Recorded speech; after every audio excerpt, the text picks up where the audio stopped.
دنیا میں آپ نے دیکھا کہ پاکستان کی جس طرح نمائندگی کی مسلم امہ کے لیڈر جو آج بے گناہ طور پر اندر پڑے ہیں، ایک ان کے اوپر کیس جینون نہیں ہے، ایک ان کے اوپر کیس لیگل نہیں ہے اور ان کو اندر ڈال دیا گیا ہے۔ اور جو چور ہیں آج وہ حسن نواز اور حسین نواز، ان کی ضمانتیں ہو رہی ہیں، وہ بری بھی ہو جائیں گے، لیکن ٹارگٹ صرف عمران خان ہے۔ لیکن جنہوں نے یہ ٹارگٹ بنایا ہوا ہے وہ کان کھول کے سن لیں کہ ہم جو جتنا ظلم ستم ہو گیا ہے نا، یہ FIR ہیں، یہ پرچے، یہ دھمکیاں، یہ اغوا ہمیں کچھ نہیں کر سکتے۔ ہم یہ ساری چیزیں اب ان سے اوپر چلے گئے۔ جتنا آپ نے ظلم کیا کر لیا، اب قوم نکل رہی ہے، قوم نے نکلنا ہے اور ہم ان کو نکالیں گے، ہم کال دیں گے اور انشاءاللہ تعالیٰ پورا پاکستان نکلے گا۔ لیکن نعیم حیدر پنجوتا صاحب، ماضی میں ہم نے دیکھا ہے کہ یہاں پہ عدالتیں جو ہے توہین عدالت کے نوٹسیں جاری کرنے کے باوجود بھی ان لوگوں کو سزا نہیں ملتی، اور سپرنٹینڈنٹ جیل جو ہے وہ اس کے خلاف اگر توہین عدالت کا کیس چلا بھی جاتا ہے اور سزا بھی ہو جاتی ہے تو یہاں پہ عدالتوں کے حکم مانے نہیں جا رہے۔ دیکھیں، عدالتوں کے حکم ماننا چاہیے۔ عدالت جب یہ کہے کہ یہ پریس کانفرنس کرے گا تو اس کو چھوڑا جائے گا، تو میرا خیال میں اس سے زیادہ بے بسی کی اور کوئی بات نہیں ہے۔ اور میں یہی گزارش کروں گا کہ عدالتوں کو سٹینڈ لینا ہوگا۔ ہم ان کے ساتھ کھڑے ہیں، عوام ان کے ساتھ کھڑی ہے، عوام ان کے ساتھ کھڑی ہے اور عوام ان کو سپورٹ کر رہی ہے، اور انہیں سٹینڈ لینا ہوگا، اپنے جو فیصلے ہیں ان کے اوپر امپلیمنٹ کروانا ہوگا۔ یہ جو بے توقیریاں آج تک کی گئی ہیں، صرف اور صرف اس لیے نہیں کہ کسی کو اگر عبرتناک نشانہ بنایا جاتا، اس کو کڑی سزا سنا کر اس کے اوپر امپلیمنٹ کیا جاتا، تو پھر کبھی بھی یہ نہ ہوتا۔ آج جن کو سزائیں ہوئیں، جو مجرم ہے قوم کے، ان کو بری کیا جا رہا ہے، اور ایک بے گناہ انسان کو جس نے ہمیشہ پاکستان کو سوچا، جس کی اسٹرگل ہی پاکستان کے لیے، جس کی 27 سال اسٹرگل، جس نے رات دن اپنی زندگی کے وقف کی کہ پاکستان آگے جائے، اس کو اندر ڈال دیا گیا۔ اور پھر ملاقاتوں کے اوپر پابند، کس قانون کے تحت آپ پابندی لگا سکتے ہیں؟ آپ بتائیں نا، کوئی رولز ہے؟ کون سا رول ہے جس کے مطابق آپ پابندی لگا سکتے ہیں کہ آپ کے وکیل جو ہے نہیں مل سکتے؟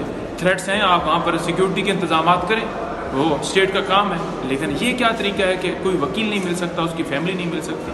بالکل، آج ہم اپلیکیشن جو ہے وہ ہم نے پہلے دی ہوئی ہے، اس میں جو لسٹ ہے وہ بھی ہم دیں گے، اپنے کیسز کی اپڈیٹ بھی دیں گے، ان کو بتائیں گے کہ یہ وکیل جو ہے جا کر ان کا حق بنتا ہے اور وہ ملنا چاہیے۔ دنیا میں آپ نے دیکھا کہ پاکستان کی جس طرح نمائندگی کی مسلم امہ کے لیڈر جو آج بے گناہ طور پر اندر پڑے ہیں، ایک ان کے اوپر کیس جینون نہیں ہے، ایک ان کے اوپر کیس لیگل نہیں ہے اور ان کو اندر ڈال دیا گیا۔ اور جو چور ہیں آج وہ حسن نواز اور حسین نواز، ان کی ضمانتیں ہو رہی ہیں، وہ بری بھی ہو جائیں گے، لیکن ٹارگٹ صرف عمران خان ہے۔ لیکن جنہوں نے یہ ٹارگٹ بنایا ہوا ہے وہ کان کھول کے سن لیں کہ ہم جو جتنا ظلم ستم ہو گیا ہے نا، یہ FIR ہیں، یہ پرچے، یہ دھمکیاں، یہ اغوا ہمیں کچھ نہیں کر سکتے۔ ہم یہ ساری چیزیں اب ان سے اوپر چلے گئے۔ جتنا آپ نے ظلم کیا کر لیا، اب قوم نکل رہی ہے، قوم نے نکلنا ہے اور ہم ان کو نکالیں گے، ہم کال دیں گے اور انشاءاللہ تعالیٰ پورا پاکستان نکلے گا۔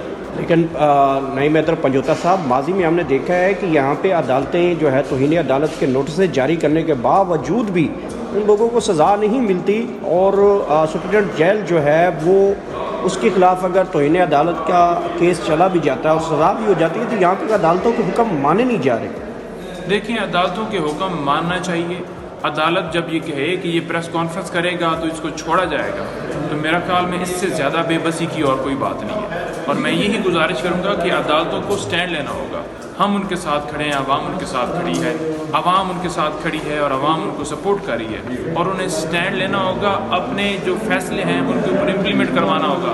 یہ جو بے توقیریاں آج تک کی گئی ہیں، صرف اور صرف اس لیے نہیں کہ کسی کو اگر عبرتناک نشانہ بنایا جاتا، اس کو کڑی سزا سنا کر اس کے اوپر امپلیمنٹ کیا جاتا، تو پھر کبھی بھی یہ نہ ہوتا۔ آج جن کو سزائیں ہوئیں، جو مجرم ہے قوم کے، ان کو بری کیا جا رہا ہے، اور ایک بے گناہ انسان کو جس نے ہمیشہ پاکستان کو سوچا، جس کی اسٹرگل ہی پاکستان کے لیے، جس کی 27 سال اسٹرگل، جس نے رات دن اپنی زندگی کے وقف کی کہ پاکستان آگے جائے، اس کو اندر ڈال دیا گیا۔ اور پھر ملاقاتوں کے اوپر پابند، کس قانون کے تحت آپ پابندی لگا سکتے ہیں؟ آپ بتائیں نا، کوئی رولز ہے؟ کون سا رول ہے جس کے مطابق آپ پابندی لگا سکتے ہیں کہ آپ کے وکیل جو ہے نہیں مل سکتے؟ تھریٹس ہیں، آپ وہاں پر سیکیورٹی کے انتظامات کریں، وہ اسٹیٹ کا کام ہے، لیکن یہ کیا طریقہ ہے کہ کوئی وکیل نہیں مل سکتا، اس کی فیملی نہیں مل سکتی؟ بالکل، آج ہم اپلیکیشن جو ہے وہ ہم نے پہلے دی ہوئی ہے، اس میں جو لسٹ ہے وہ بھی ہم دیں گے، اپنے کیسز کی اپڈیٹ بھی دیں گے، ان کو بتائیں گے کہ یہ وکیل جو ہے جا کر ان کا حق بنتا ہے اور وہ ملنا چاہیے۔